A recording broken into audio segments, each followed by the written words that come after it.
Čau, vakar! Tev vakar runā Gatis, un man atkal ir daži jaunumi saistībā ar ChatGPT, par kuriem vēlos tev šodien pastāstīt. Un pirmais jaunums, kā redzi, manā Windows datorā ir parādījies lodziņš ar ChatGPT, kas nozīmē, ka mums ir iespēja šo ChatGPT instalēt savā datorā kā programmu. Ja mēs šeit pastamies, redzam, ka man ir pie izvēles ir podziņa ChatGPT, un man parādās šāds lodziņš. Un vēl bez tā, ka man ir programma, man ir parādījusies ChatGPT tāda kā ikoniņa meklēt internetā. Ko tas nozīmē? Tas nozīmē, ka ja agrāk mums bija pieejama tikai tā informācija, ko saturēja pats valodu modelis, un vairumā gadījumu tā nebija pati aktuālākā, tad tagad ar ChatGPT ir iespējams meklēt aktuālāko informāciju. Nedaudz paskatīsimies, kā tas darbojas. Mēs sākumā izteiksim šo ārā. Meklēšana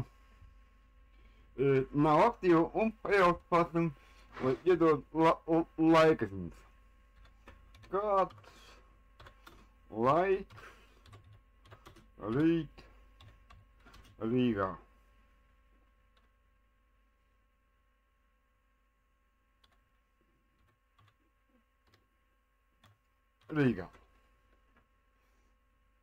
Tā. Kāds burtiņu un pajautāsim viņam bez interneta.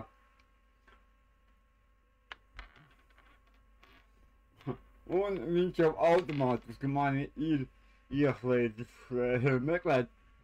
meklētāju, šis ir jaunums, faktiski, ja viņam ir vajadzīga informācija, kura ir aktuālā, viņš jau pats automātiski izmanto šo meklēšanu. Viņš man iedeva aktuālāko informāciju un pateica arī, no kurienes viņš šo informāciju ir ņēmis, no kādām mājaslapām. Viņš ņēmis no Forecast LB. Ļoti jauki. Tātad, respektīvi, mums tagad ir iespējams ar mākslīgā intelekta chatbotu ChatGPT saņemt aktuālāko informāciju. Te gan ir jāpiebilst, ka šī iespēja pagaidām darbojas tikai maksas versijā, bet domāju, ka pēc laika šī iespēja būs arī bezmaksas versijā. Pajautāsim viņam jautājumu, kas aktuāls Latvijā šodien.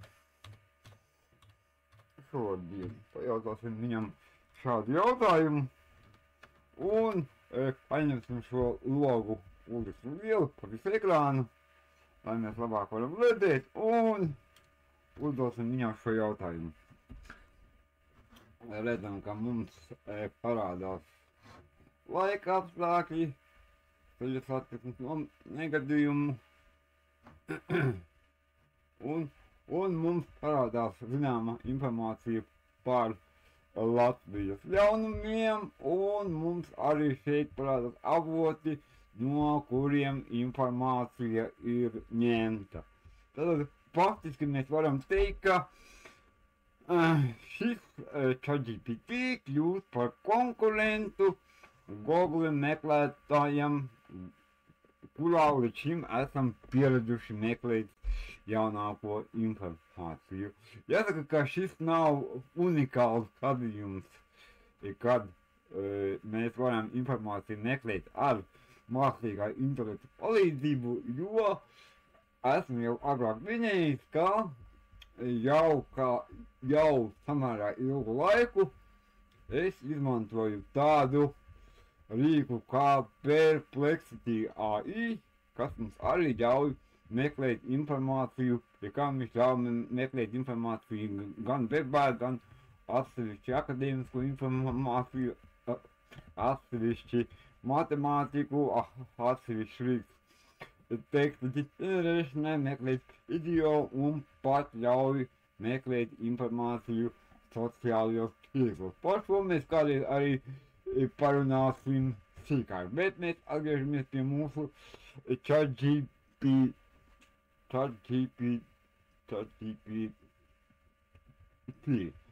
Nu, mēģināsim vēl kaut ko viņam pajautāsim viņam.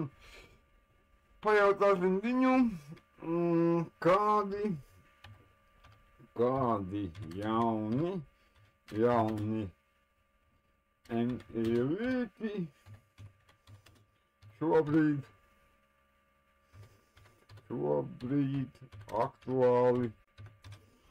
aktuāli izglītībā ir. Kaut kas bija šobrīd. Aktuāli izglītībā ir.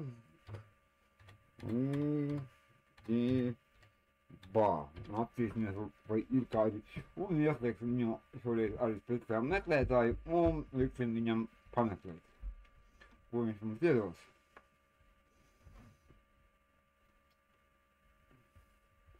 Un lūk, ko viņš mums saka. Viņš mums saka, ka mums ir ģeneratīvie rīki, mācīšanās analītikas risinājumi, digitālie asistenti, un no kurienes viņš šo paņēmis, šo informāciju, paskatīsimies. Šo informāciju, te ir vairākas mājas, lapas, kur viņš ir paņēmis. Jā, bet es jau viņam prasīju, kuri rīki aktuāli pasaulē. Pajautāsim tā, pasaulē. Ok. Nu, ko viņš mums saka? Viņš mums saka, ka mums ir ChatGPT, ko mēs visi ļoti labi zinām, ir Khan Academijas Hamigo. Jā, tas ir asistents, kurš tiešām speciāli ir izstrādāts izglītībai, bet viņš vēl Latvijā nav pieejams. Ir tāds kreiskops, kas darba vērtēšanas rīks un vēl ir kaut kāds, Ķīnas izglītības adaptīvās mācību platformas. Lūk, un atkal mums ir iespēja paskatīties, no kādiem avotiem šī informācija ir iegūta, un tālāk jau līdz iekšā un skatīties, no kurienes. Ja kaut kas ir interesanti, ja es informāciju viņam jautāju latviski, viņš arī avotus piedāvā latviski. Nu, droši vien, ka ja es viņam šo pašu jautājumu uzdotu angliski, vai viņam pajautās tā, paskaties ārzemju resursos,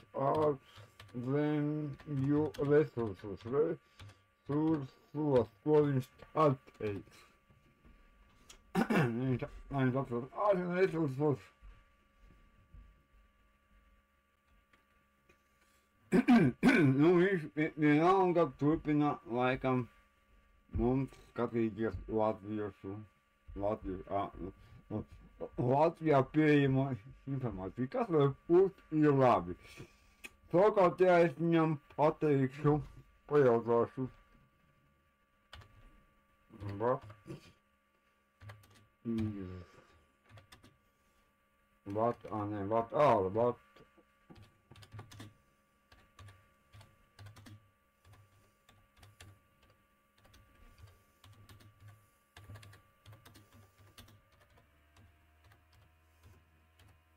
tagad mēs viņam šo jautājumu uzdosim angliski, un es domāju, ka mēs jau iegūsim jau pilnīgi citu rezultātu, jā? Es domāju, ka mums parādās resursi, kas ir angļu valodā, un parādās Nu, rīki gan parādās tie paši, bet avoti jau pilnīgi citi. Un ka mums parādās tāds rīks kā Edcafé AI, kas piedāvā rīkus plānošanai, uzdevuma definēšanai un klases menedžmentam. Nu jā, lūk, var lasīties un visādas tam līdzīgas lietas. Ja mēs esam informāciju paprasījuši angliski, mēs jebkurā brīdī varam palūgt viņam šo informāciju pārtulkot atviski. Tik tādu par meklēšanu, bet vēl bez meklēšanas mums ir iespēja ar šo rīku tagad aprunāties, un mums ir parādījusies balss asistents, kas arī ir tagad pieejams tā skaitā datoros. Ja mēs tagad arī ir pieejams tikai maksas versijai un ChatGPT 4o versijai. Mēs uzspiežam uz šo, un pēc laicīgi mēs varēsim sākt sarunāties ar ChatGPT.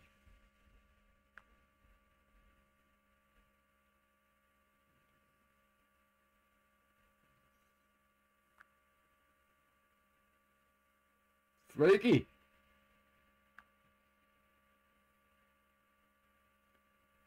It sounds like you're talking about ChatGPT-3 and Pearl, perhaps in the context of some surprising behavior or limitations. The SR part might mean speech recognition, though I'm not totally sure what you mean by not. Tā mēģināsim viņu uzliekt pa jaunu. Aha! Tikko kā parādās zilais lodziņš, tas nozīmē, ka mēs runāsim ar īsto jauno balsu režīmu. Sveiki, ChatGPT! Sveiks! Lieliski! Priecājos dzirdēt, ka jaunais režīms darbojas. Kā tev šodien klājas? Jā, es gribu ar tevi parunāt par mākslīgo intelektu, par to, kā tu vari palīdzēt gan skolēniem, gan skolotājiem. Pastāst nedaudz. Protams, mākslīgais intelekts ir ļoti plašs un aizraujošs temats. Skolēniem var sākt ar vienkāršu skaidrojumu, ka mākslīgais intelekts ir tehnoloģija, kas ļauj datoriem mācīties no pieredzes, tāpat kā cilvēkiem, un pieņemt lēmumus, piemēram, runas prasības atpazīšanu telefonos vai ieteikumus video platformās. Skolotājiem var runāt arī par ētikas jautājumiem un kā mākslīgais intelekts var palīdzēt dažādās profesijās. Kas tieši tevi interesē par šo tēmu? Mani interesē, kā tu skaties, vai mākslīgo intelektu vajadzētu skolās aizliegt. Un tā kā aizliegt pavisam. Tas ir interesants jautājums. Mākslīgā intelekta izmantošana skolās varētu palīdzēt personalizēt mācības, dodot katram skolēnam iespēju mācīties savā tempā un stilā. Tas var atbrīvot skolotājus no daļas rutīnas darba, ļaujot vairāk laika veltīt radošai mācīšanai un individuālām konsultācijām. Es tev tagad pajautāju pišķi savādāk. Ja mums tagad nākotnes skolēniem, kad viņi būs pieauguši, ja viņiem būs tādi chatboti, kuri zinās pilnīgi visu, varbūt skolniekiem vispār vairs nav nekas jāzina. Jā, tā ir interesanta perspektīva. Ar mākslīgā intelekta attīstību varētu šķist, ka cilvēkiem nebūs jāmācās tik daudz kā agrāk, jo tehnoloģija varēs sniegt atbildes. Tomēr ir svarīgi atcerēties, ka izglītība ne tikai nodrošina faktu zināšanas, bet arī attīsta kritisko domāšanu, radošumu, sociālās prasmes un spēju pielāgoties. Šīs ir lietas, ko nevar iemācīties tikai no chatbotiem. Labi, man tev viens jautājums. Vai tu vari pastāstīt, kā tu vari palīdzēt apgūt šo prasmi kritisko domāšanu? Kā tu vari palīdzēt apgūt kritisko domāšanu? Lai uzlabotu kritisko domāšanu ar ChatGPT, var mēģināt vairākus paņēmienus. Piemēram, var uzdot sarežģītus jautājumus vai diskusiju tēmas, kas prasa analizēt, salīdzināt un vērtēt informāciju. Vēl var lūgt palīdzību problēmu risināšanā, pieprasot alternatīvus risinājumus un analizējot to priekšrocības un trūkumus. Šādā veidā saruna var veicināt dziļāku izpratni un kritisku pieeju. Labi, pagaidi, es tev vēl pajautāšu viņu jautājumu. Ja tagad ir skolotājs, kurš tikko tikai ir apgūs ChatGPT, kā tu viņam ieteiktu, kā viņš varētu sākt mēģināt mākslīgo intelektu ieviest savā mācību darbā un darbā ar skolāniem? Viņam būtu labi sākt ar pētniecību un iepazīšanos ar to, kā mākslīgais intelekts jau tiek izmantots izglītībā. Viņš varētu lasīt par veiksmīgiem projektiem un tehnoloģijām, piemēram, adaptīvām mācību platformām vai virtuālajiem palīgiem. Tad viņš varētu sākt eksperimentēt ar dažām no šīm tehnoloģijām, piemēram, integrējiet interaktīvus rīkus savās stundās vai izmantojot mākslīgā intelekta radītas uzdevumus. Visbeidzot, svarīgi ir dalīties pieredzē ar kolēģiem un mācīties no citiem. Pagaidi, bet tu man tagad pastāsti, ka iedomā kaut kādus piemērus, kā var skolotājs ChatGPT integrēt savās mācības stundās. Kaut kādus piemērus man iedod. Labi, iedomāsimies piemēru. Skolotājs vēlas mācīt matemātiku, piemēram, ģeometriju. Viņš varētu izmantot ChatGPT, lai ģenerētu interaktīvus uzdevumus, kuros skolēni aprēķina 3-stūra laukumu. Pēc tam ChatGPT varētu sniegt tūlītēju atgriezisko saiti par viņu atbildēm, izskaidrojot kļūdas un piedāvājot papildus paskaidrojumus. Tādā veidā skolēni mācās caur praktiskiem piemēriem un saņem tūlītēju palīdzību. Savukārt skolotājs var koncentrēties uz individuālo atbalstu. Ko tu par to domā? Labi, sapratu. Tad tagad tu man pastāsti, vai tev ir pieejama pati aktuālākā informācija, kā balss asistentam? Es nevaru pieejamu paturēt aktuālākajai informācijai kā balss asistents, jo es neesmu savienots ar internetu vai datubāzēm. Tomēr esmu apmācīts ar plašu informācijas kopumu līdz 2023. gada oktobrim. Tāpēc varu palīdzēt ar daudziem jautājumiem, izmantojot šo zināšanu bāzi.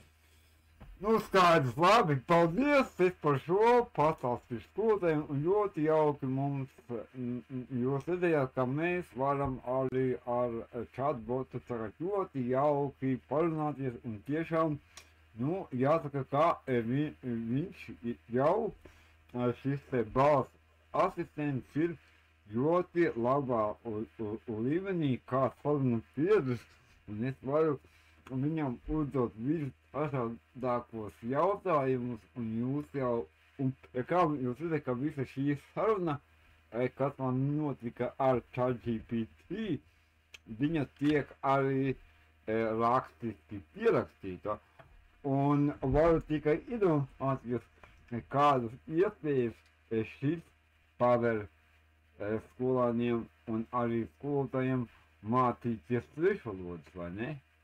Jā, un tas ir tikai sākums.